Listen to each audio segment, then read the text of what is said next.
میرے بھائیوں، لوگ کہتے ہیں کہ مودی ظالم ہے. میں کہتا ہوں کہ ہندوستان کا مسلمان مودی سے بڑا ظالم ہے، کیونکہ ہندوستان کا مسلمان صبح اٹھنے سے لے کر آنکھ کھلنے سے لے کر رات کو سونے تک نہ جانے کتنی بار نبی کے سنتوں کا جنازہ نکال دیتا ہے.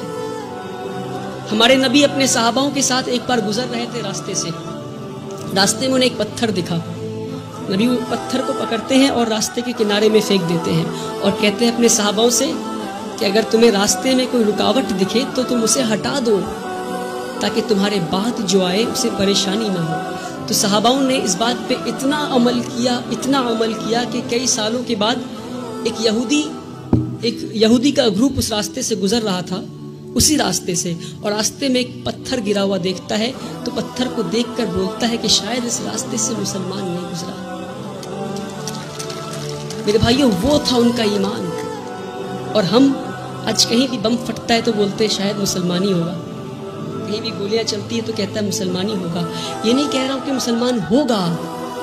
اپنے اندر جھانک کر دیکھیں کہیں اللہ کا عذاب تو نہیں آیا ہم پہ، کہیں اللہ تو ناراض نہیں ہم سے.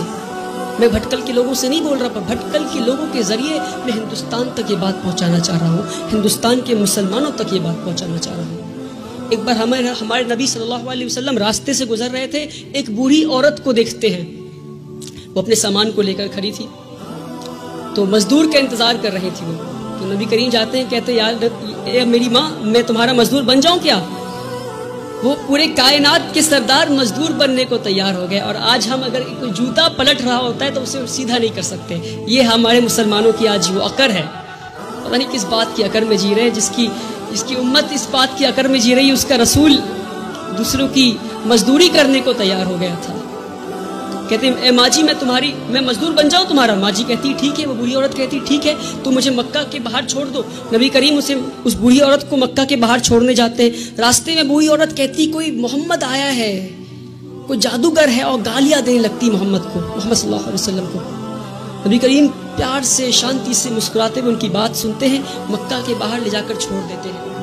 اور جب واپس ہو رہے ہوتے ہیں تو بوڑھی عورت پوچھتی ہے ارے بیٹا، تو نے میری مزدوری کی ہے، مزدوری تو لے جا.